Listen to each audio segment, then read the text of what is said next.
Proche d'Évry et sur la commune de Chanqueuil, la forêt des Grands Avaux se situe à l'est du département de l'Essonne. En parcourant les sentiers de ce vaste massif boisé, c'est un sentiment d'évasion et de liberté qui se dégage. Ces 182 hectares d'arbres et de rochers, qui se dressent en bordure de la plaine de Chanqueuil, étonnent le promeneur et interpellent ses sens. Les points de vue offrent de superbes panoramas et les chaos de grès des paysages pittoresques. Des vestiges racontent l'histoire du massif et nous y reviendrons. Ruines d'un ancien télégraphe, la tour du Buisson et d'anciennes carrières de grès témoignent d'un riche passé de cet espace naturel inscrit Natura 2000. Son relief vallonné, qui date de l'ère tertiaire, oscille entre 80 et 140 mètres d'altitude et va nous permettre de déniveler sur près de 400 mètres.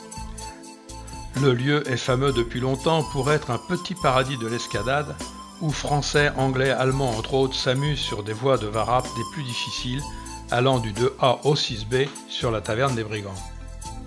La forêt se compose de deux ensembles distincts, le massif le plus étendu et le massif du Duc qui couvre une butte de blocs rocheux où nous sommes précisément et le massif du Buisson entre la rivière Essonne et l'École.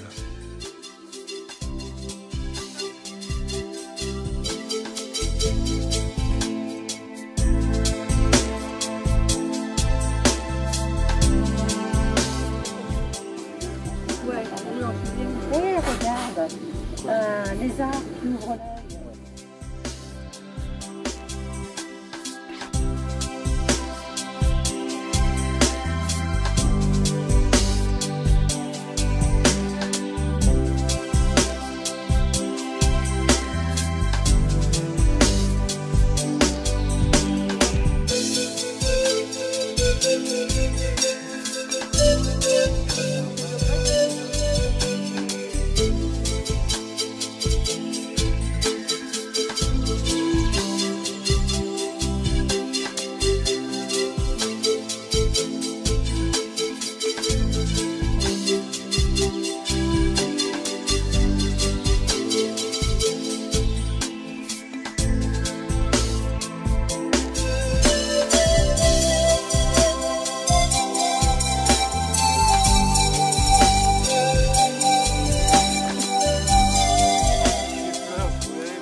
Voilà la tour du Buisson.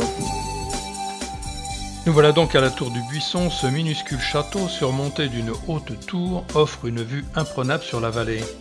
Situé sur les terres d'un domaine appartenant en 1824 à Louis-Antoine Breguet, célèbre horloger, inventeur d'un système de remontage et de mise à l'heure sans clé, cette tour a sans doute été construite par sa fille au milieu du 19e siècle pour servir d'observatoire à son mari, passionné d'astronomie.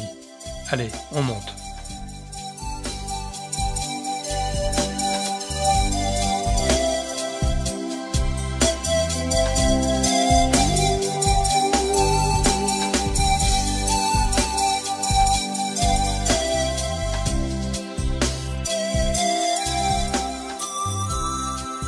Très étendu. Et de là, partant clair, on aperçoit la tour Eiffel et la tour Montparnasse. Collabora étroitement à l'invention du télégraphe.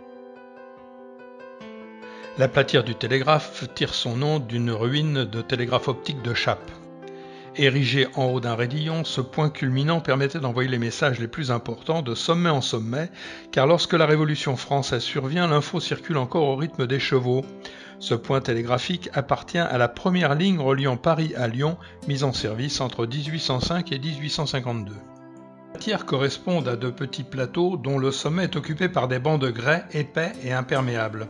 Seuls des végétaux adaptés aux conditions les plus dures peuvent survivre aux conditions écologiques difficiles qui y règnent. Sur les grès affleurants ne survivent que des lichens en croûte.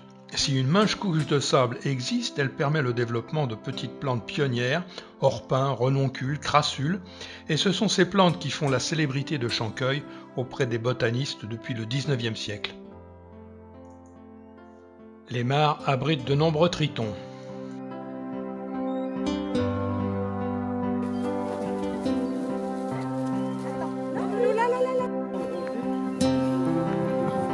Ah là, il y a un sérieux frontail là.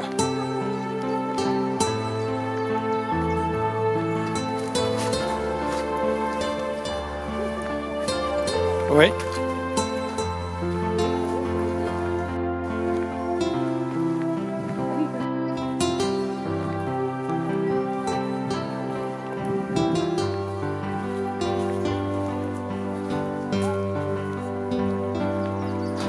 Ouais, il est beau. Ouais.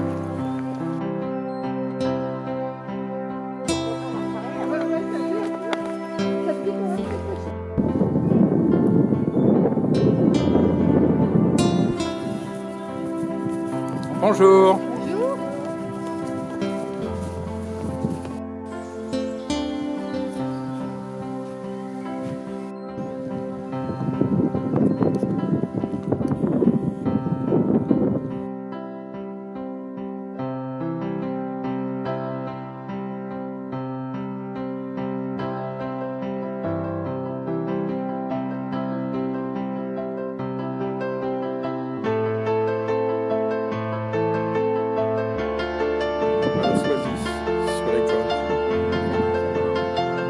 Alors on attaque l'ascension du tertre blanc.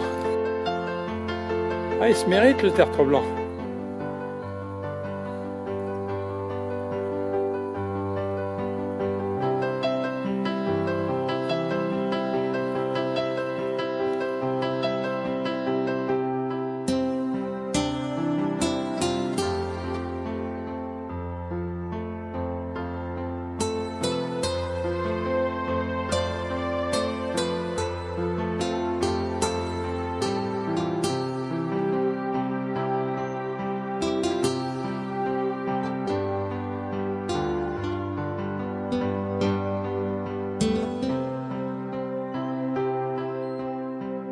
Ce petit chêne naissant deviendra grand.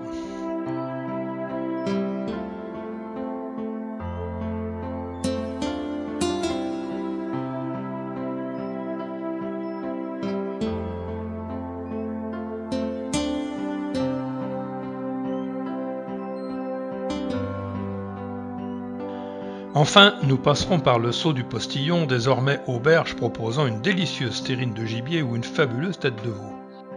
L'auberge a pris son nom au XVIIe siècle. À cette époque, Henri IV multiplie les maîtresses un peu partout dans le royaume. L'une d'elles, Caroline Henriette de Balzac d'Entraigues, une marquise qui vit dans le Loiret.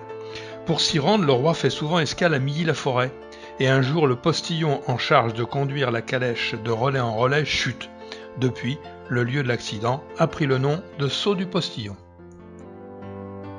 Et nous allons partir sur la pointe des pieds, discret, car la forêt est propice aux amours, et sûr que si on revient l'année prochaine, ces rochers se seront multipliés.